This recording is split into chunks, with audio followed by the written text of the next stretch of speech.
Alright, so I've got a question for you. What's better than one Lionel 2882 steam locomotive? Well, of course, the answer is 2.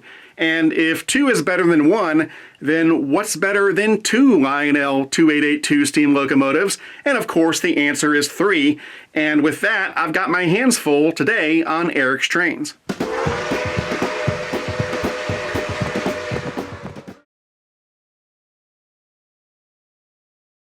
Alright, so how did I end up with 3 of the new Lionel 2882 locomotives? Well, the short answer is that I'm a sucker for trains. The longer answer is that I originally went over to Legacy Station to pick up the single 2882 that I had ordered from the catalog, and that one was the Northern Pacific version right here. Well, while I was at the train store picking this one up, I happened to see the Santa Fe and N&W versions, with the N&W version being custom weathered by Harry Heike.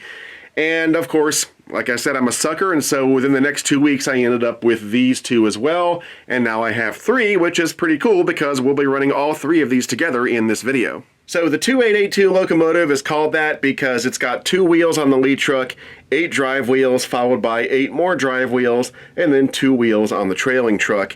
The 2882 locomotive was an articulated Mallet type locomotive that was mainly an American thing, with the first ones being built in 1909 by Baldwin for the Southern Pacific and the Union Pacific. It was basically an expansion of the existing 2662 locomotives, and the extra wheels of course allowed for greater tractive effort. The 2882s proved very useful for mountain grades, and so they became widely used by mountain railroads such as the N&W, the Rio Grande, Duluth-Mesabi and Iron Range, and many more. These locomotives served for many years before the last ones were retired by the N&W in 1960. Today there are 2 surviving 2882 locomotives. N&W number 2050 is a Y3A built in 1923 and is currently on display at the Illinois Railway Museum in Union, Illinois, and N&W number 2156 is a Y6A that was built in 1942, and it is currently at the Museum of Transportation in St. Louis, Missouri. So Lionel offered this latest rendition of their 2882 in their 2020 Volume 2 catalog, and these began arriving at Lionel dealers, about 6-7 months ago in the summer of 2021. They did 11 versions of the 2882 in that catalog. 3 of those were N&W. They did the weathered 2021 that you see here, that's custom weathered by Harry Heike. They also did number 2020 and number 2050. Other road names offered were Santa Fe number 1196, which I've also got here, B&O number 7150, Clinchfield number 730, Rio Grande number 3504, Northern Pacific number 4501, which I've got here as well, Pensy number 377, UP number 3672, and Virginian number 702. Now what's cool is that Lionel did road name specific tenders for these models, so depending on which one you get, you'll have a different tender behind the locomotive. There were 3 or 4 different tenders offered, I believe, and I'm lucky enough to have examples of 3 of those right here. So you can see the tender behind the Northern Pacific is sort of your basic short tender with marker lights and a backup light. The tender behind the Santa Fe is larger with more rivet detail. There are no marker lights, but there's a backup light. And then the tender behind the N&W is the fanciest of the 3. That's got a backup light, and then it's got a doghouse up on top that has a figure inside as well as a lighted interior. Pretty cool. Going over some stats, depending on which tender comes with your model, the overall length is going to be between 24 and 27 inches, and likewise, depending on which tender comes with your model, the overall weight is going to be somewhere between 12 and 13 pounds. When I tested the pulling power of one of these locomotives, it came in at 2 pounds 10 ounces, which is pretty good, and the minimum required curve needed to operate one of these locomotives is 0.72. This model features all die-cast metal construction with brass details and sheet metal frames. It's got all LED lighting. They've got the bi-color classification light feature on the marker lights, and then back in the cab there's a glow in the firebox, and it's also got the variable ash pan glow underneath the cab. On the inside there are 2 fan-driven smoke units, one for the smokestack and one for the whistle steam smoke effect. There's also 1 large flywheel motor driving this thing, and then you've got Legacy Command, Legacy Rail Sounds, and Bluetooth on board. There are 5 ways to operate this model, soon to be 6 as soon as Lionel's Base 3 system comes out. But right now, the preferred method to run this model is going to be to use Lionel's Legacy Command System, as that will give you access to all of this model's advanced features and functions. You can also use Lionel's Classic TMCC command system. Then with Bluetooth, you've got two more operational methods. You can use the Lion Chief app on your smartphone or tablet, or you can use the Lion Chief Universal Remote. And then finally, you can operate this thing conventionally with nothing more than a transformer and some track. Going in for some close-up shots, here's a look at one of the pilots on these 2882s, and you can see it looks fantastic. We've got all these handrails and grab irons all over the place. There's the operating headlight with the lighted number boards on either side. We've got this coupler cut bar with a chain that goes down into a dummy scale coupler. Now there's a dummy O-gauge coupler also packaged with the model when you buy it, and so if you want to double head this engine, which we will be doing later in this video, actually we'll be triple heading this engine, you can swap that out. And then you can see we've got some hoses and some other detail down here. It looks great. One other cool thing about this model is that depending on which model you get, the smoke box up front might look a little different. So for example, here's the way the smoke box looks on the front of the Northern Pacific 2882, whereas this is how it looks on the Santa Fe and the NNW. Pretty cool. And here's a look at one of the legible builder's plates on these models. And check out all this action happening on the underside. Busy, busy, busy. Here's the area under the cab, and the variable ash pan glow that I mentioned earlier, that happens right here. When the engine is in motion, you'll see a red glow emanate from this area, and that red glow gets more intense the faster the engine goes. You can see one of the two hand-painted crew figures in the cab here, and then here's the space between the locomotive and the tender. It'd be nice if there was a drop plate, but for whatever reason there isn't. Up on top of one of these locomotives, there's the smokestack and one of the sand domes, and you can see there's lots of add-on piping and handrails and so forth. And then by the steam dome, we've got these brass safety valves and the whistle, and there's a little line going from the whistle all the way back to the cab. You can't see it from this angle, but there's a little hole underneath the whistle, and that is for the smoke, for the whistle steam smoke effect. And toward the back, we've got an add-on dynamo here, a hand-painted red valve, lots of piping all over the place again, and then these vents on top of the cab open up like that. Here's the back of the NNW tender. It doesn't have the marker lights like the Northern Pacific tender has, but you've got a backup light, an add-on ladder, and lots of grab irons and so forth, so it looks really good.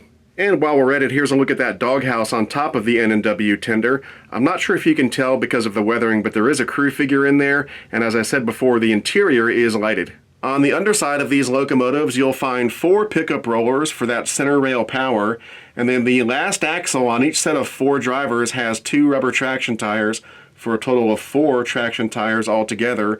And then you'll also notice that the inner 2 axles on each set of drivers do not have flanges, while the outer ones do. And that's done because this is O-gauge, and we need these locomotives to get around relatively tight curves, unlike HO or N-scale or something like that. And here's the underside of one of the tenders. There are 2 pickup rollers, 1 per truck. There's the sensor for the Lionel LCS sensor track if you choose to use one. And then there are 2 speakers for the sound system, one right here and then the other one under this truck. It's hard to see, but it is there. All right, the last thing we're going to do before we start these things up is BFIMO, best feature in my opinion. Well, in my opinion, the best feature this time around for the 2882 is that Lionel did some different tenders for different road names. I think that was super cool. I'm sure it's not perfect. I'm sure there's some mismatches or something that's not exactly perfect, but the fact that they did it at all is really cool and a step in the right direction. All right, now comes the fun part. I've got all 3 of these 2882s connected together in a train configuration, and we're going to run them together on the layout for a few minutes, and I'll also do a couple shots of each locomotive running by itself. Now, when the locomotives are triple-headed like they are now, it pulls a lot of amps from my power supply, and it's easy to trip the circuit breaker. And so I did some tests, and I discovered that the best way to do this triple head thing is to disable the smoke units on the middle locomotive, and that'll keep the amperage in check. So when they're running triple headed like this, you won't see any smoke coming from the center locomotive. That's the Northern Pacific locomotive. However, when I run them each individually, you'll see smoke coming from them, so it'll be okay. Anyway, let's go ahead and start it up. This is the dispatcher. Start up and hold. Over. Okay, let's get to work. Out.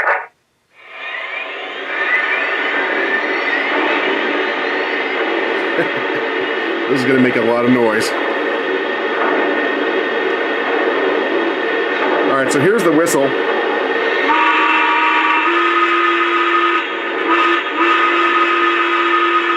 And of course, you have a choice of 5 different whistles.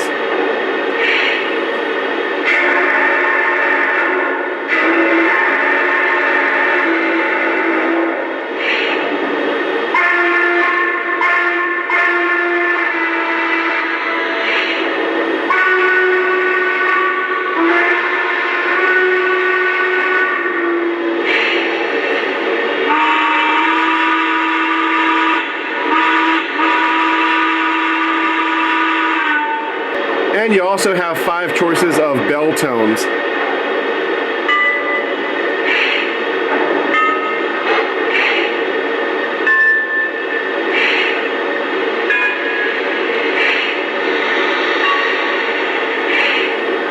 Dispatcher, we're ready. Is it okay to pull? Over. Take the green. Out.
All right, so there you have it. The new Lionel 2882 locomotives. Very cool. They look great. They sound great. They run great. What's not to like? And again, I feel really lucky that I have 3 of these in my collection now. If you want to get one of these, the retail price for most of them was right at $1,900.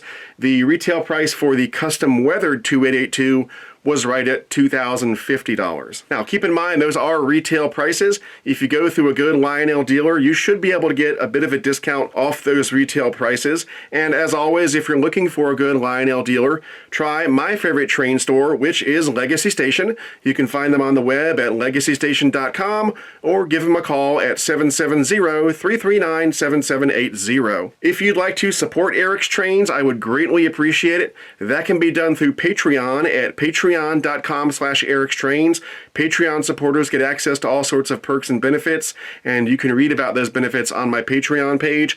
I'd like to put a big thank you out there to all of my current Patreon supporters. Your support means the world, not only to me, but to the future of this channel. And finally, if you'd like to buy an Eric's Trains t-shirt or anything else I might be selling, check out the Eric's Trains online store at ericstrains.com/store.